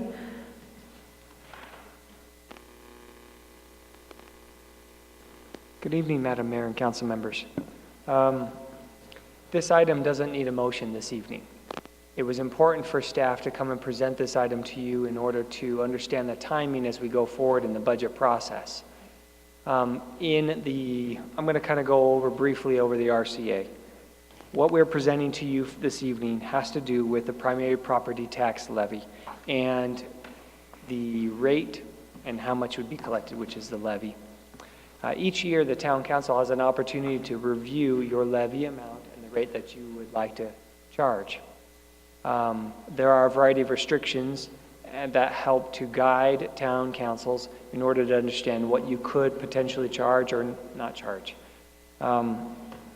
Each year, one of the guiding principles is if the amount of the levy increases, then a truth in taxation public hearing must be held. And the property tax, the amount of property tax, the property values within your jurisdiction are increasing. And so we anticipate that a truth in taxation hearing must occur unless the town council chooses to decrease the rate to 1.0843. On the backside, there are a number of scenarios presented. Currently, the levy amount is $1,017,439 at a rate of $1.1345. The first scenario that staff is presenting is to hold the levy at the same amount, which is $1,017,439. In order to reach that levy amount, the rate must be 1.0188, which would be a decrease. Scenario 2 is levy $1,082,810. $82,810. and the rate would be 1.0843. Scenario 3 is increase the levy to $1,104,000 for $481,000 of a rate of 1.0160, which is a decrease. Let me spend a little bit of time talking about what the property tax collection means for the town of Florence. For fiscal year 18-19, the proposed budget, 7% of the general fund's budgeted revenue will be coming from primary property taxes. Now, what does that roughly $1 million mean? That equates to about a little less than a third of the budget for the fire department. The primary property tax is a significant revenue source for the town of Florence, but it's not more than 50%, it's only 7%. A majority of the revenue that the town of Florence receives is from state shared revenues. The town council and staff have discussed the value in creating and growing reliable sources of revenue for the general fund. Reliable sources of revenue foster sustainability for the general fund expenses. What staff, particularly myself, I am seeking direction from the council as to whether you want to consider holding a truth and taxation public hearing. Or in other words, do you want to set the rate at 1.0843 or higher? And if you do, then I will begin the steps of calling for the public hearing, announcing for public hearing, and setting that up.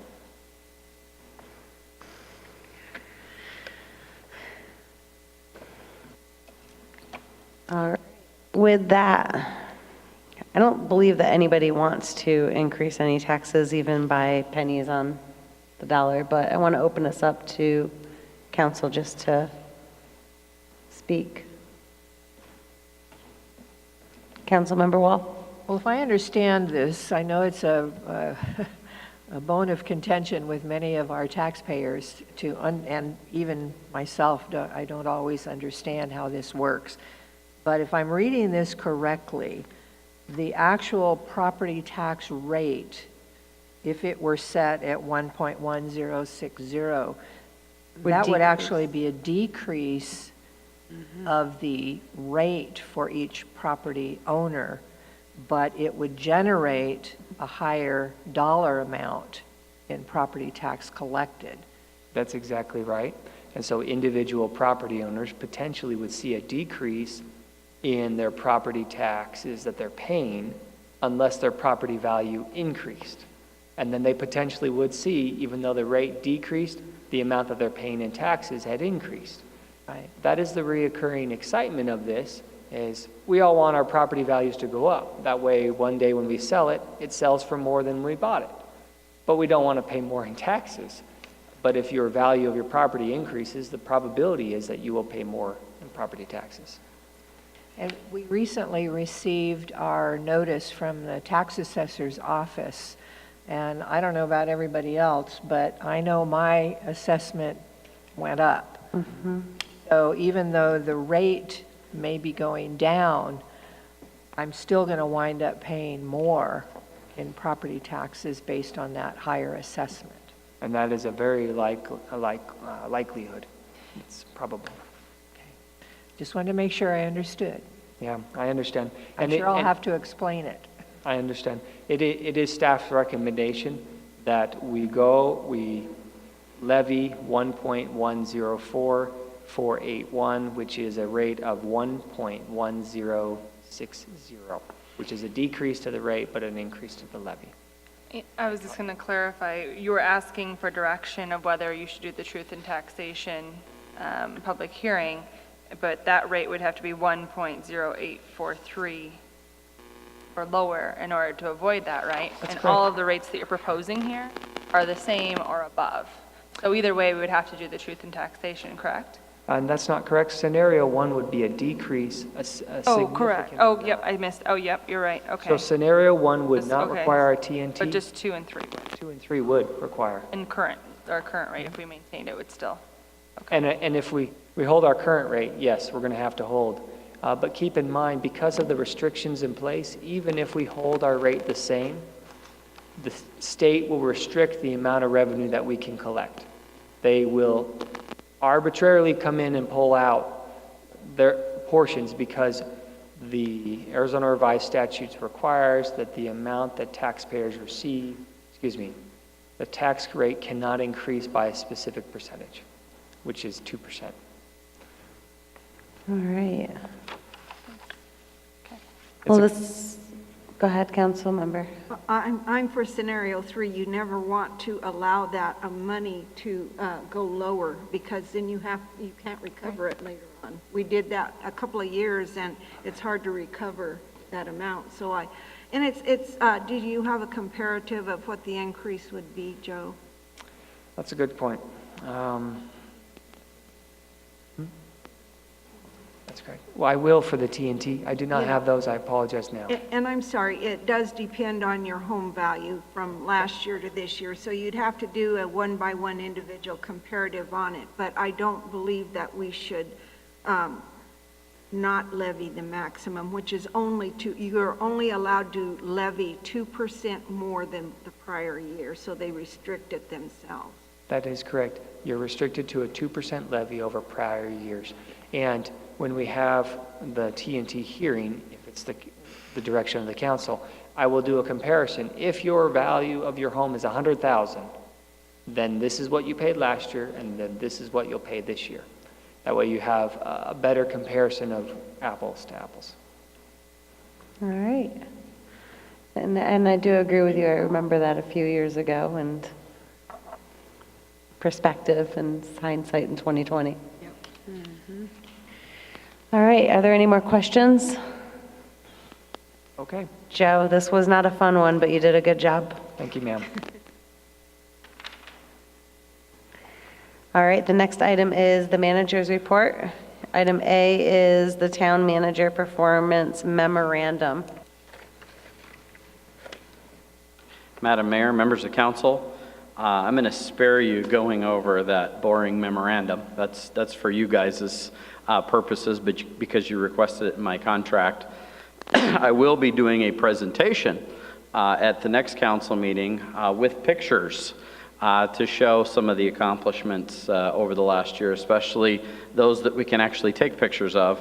The second item that was provided in the agenda is the residential permit manual that we've had public hearings on and discussed previously.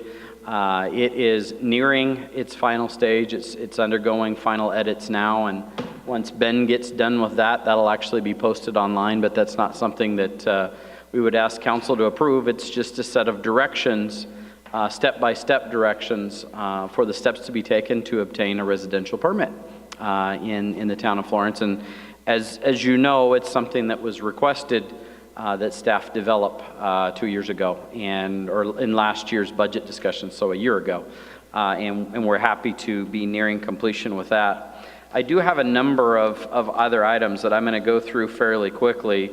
First, we have 2 interns that started with us last week. One of them is here tonight, the other one couldn't make it. First, if you come over in the administrative side of the building, you'll notice in Nikolai's old office, we have a third-year law student who's an intern. His name is Jaron Martineau. He attends the Sandra Day O'Connor College of Law. He started last week. He's going to be assisting Cliff. He's going to be here for the next 12 weeks, and I've had an opportunity to meet Jaron. He's a very bright individual, so come by and see Jaron. Secondarily, with us tonight, we have Matt Fredette. If you'd like to wave to everybody, Matt. Matt is an intern, and he's assisting with marketing and tourism in the economic development group, and he's working with Jen. He is about to start his junior year, and he's a business major. Last year, he interned with the Eloy Chamber of Commerce, so he comes to us with some experience as well. And lastly, I'd like to call forward Marisela Benitez, whose first day is today for everybody to meet Marisela. She is our new planner in development services. She just graduated from NAU with her bachelor's degree, and she served internships with the Planning Center, with Tempe, and with Gilbert. And I'm told she's quite a soccer player. So if you'd like to say a couple words, Marisela. Hi, my name is Marisela. And not much to say other than thank you for letting me be here and be part of this town. Thank you. Welcome. Welcome aboard. So don't be a stranger. Say hello to Marisala when you see her at future meetings. Next thing I have on my agenda is to cancel our weekly presentation, our weekly event for our Building Safety Month. You might be wondering why we're canceling our last event. Well, our first event was 2 weeks ago, and it was on building safety, and 3 people attended. And last week, we had a meeting on natural disasters, and 2 people attended. So you might be wondering if there's consistency from one meeting to the next, and there is, and it's Mark. Mark attended both of those meetings, one with Lisa and the other one with 2 members of the public, but because the number of folks coming out to hear about building safety and public safety were less than what we anticipated, we thought it best to save our staff resources for another item. So we will not be having the item on Wednesday. Second thing I had is to let everybody know that this is EMS week. So for our folks in our fire department, the week of May 20th through 26th is EMS week. This week for EMS week, one of the primary things that will be discussed, and you'll see in the news media, has to do with the opioid epidemic. I'm sorry that I couldn't say that, but I think it'd be great for the folks in the audience and on TV if we could give a round of applause for our local EMS teams.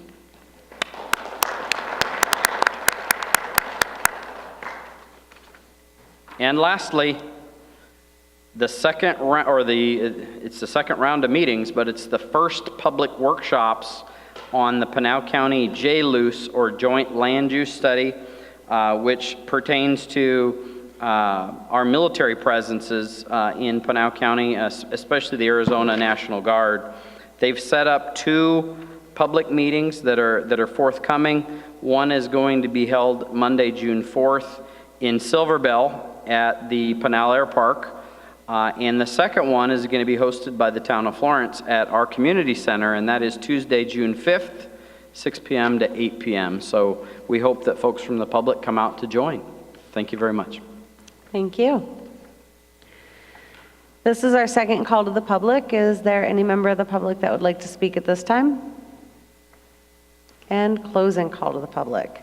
Second is call to the council. Ma'am? Yes. I forgot one thing. Would you, what? I have a short video to show. We closed you out. Is that okay? It's I very good. suppose we'll allow. I got rid of some of the other stuff I was going to talk about tonight, specifically for this reason. We've been working with Pinal County now for over a year. Tim has come and presented to council. Greg, county manager's come and presented to council about some joint marketing and economic development work. And this is hot off the presses, and it's super good. So I wanted to share it with everybody. I hope that the audio works. There is a place where opportunities abound, where you can explore new paths or forge your own. In this place, experience is only limited to the imagination. So whether you indulge in the finer things or seek the high-rise thrills of new adventure, you can find it right here in the heart of the desert.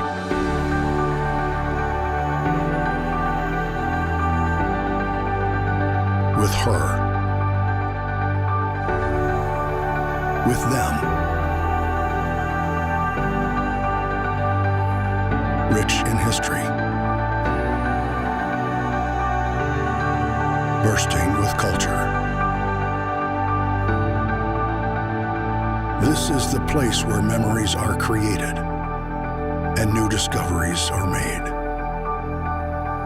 where the boundaries of what you've always loved and what you've only dreamed of begin to blur, and new horizons are more clear than ever. Some call this place a retreat. Others, an escape from the everyday.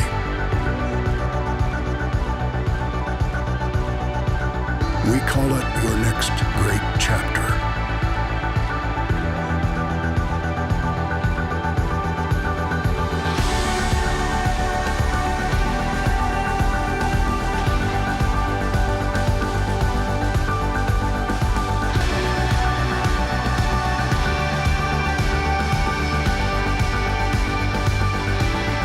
Create your own story, right here in Pinal County, Arizona.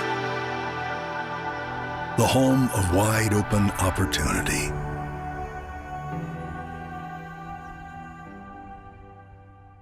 Isn't that great? We're super excited, and I wanted to share it with everybody. So that's all I had. Nice. That was a good video. Can we get it sent to us? It's on Facebook. Tim Knable shared it last night, too. I missed that.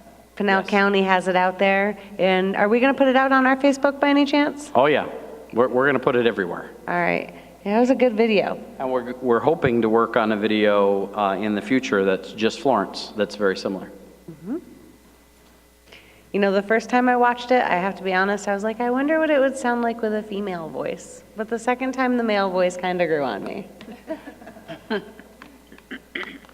All right. So we had our call to the public, call to the council. Council Member Hawkins. I have nothing this evening. Council Member Wall. I don't have anything. Council Member Larson. I also don't have anything. What is going on? This side's going to help us out. Council Member Anderson. Well, I can't let this go without saying something, you know that. Darn. Watching that video, I also received a video today from the windmill. I don't know if anybody else got that, but it was an excellent video about, you know, one of the businesses in our town. I think it was done by one of the TV stations in Phoenix. Maybe we can put a link up on our site for that. Will do. It was ABC 15. Yeah, okay, thank you. And I just can't let today get by without saying something I saw on the internet today also about the shooting in Texas. You know, over the last so many months, we have killed so many people that we're just not doing anything about. And, you know, when we compare the United States to all the other countries, we're 57 times worse than the rest of the world when it comes to these types of killings in our schools. So I think it's time that we make our state politicians, our governor, react to what's going on in our state. Hopefully we don't get involved in this, but you never know. We may be the next on the list. So just want to bring that up. Thank you. Thank you. Councilmember Galeen. I don't have anything. Councilmember, or Vice Mayor Woolridge. That's okay, I answered anything. I don't have anything tonight. I'm a little bit chatty, guys, I'm sorry, but not too much chatty. I just wanted to thank everybody for all of their presentations tonight. It was very informative. And we also have our graduation coming up. I know our police and our fire are always out there. They educate our youth about the dangers of drinking and driving. They make sure they're patrolling and keeping them safe. So I appreciate that. To all the 2018 graduates, congratulations, and we look forward to everything that you're going to go on and do, as well as look forward to you coming back to the community and being able to serve in whatever role you go into. We have some great publicity coming on with Pinal County and Florence. Looking forward to all the economic development that we have laid the foundation for. Brent, you've been an integral part in that, and I want you to know that. In looking over your list of achievements over the last 3 years, you have made significant progress in moving us forward. And I appreciate your perspective because, you know, as earlier I was kind of talking about the sanitation, the transfer facility. Even though, you know, we'd had very much dialogue in the past, I didn't understand that, or I didn't know that we might be able to have that facility where we can work with RAD and other opportunities. So I think that that's beneficial. Just the dialogue that we continue to have both on and off the floor in working together to provide the best service for the citizens of Florence.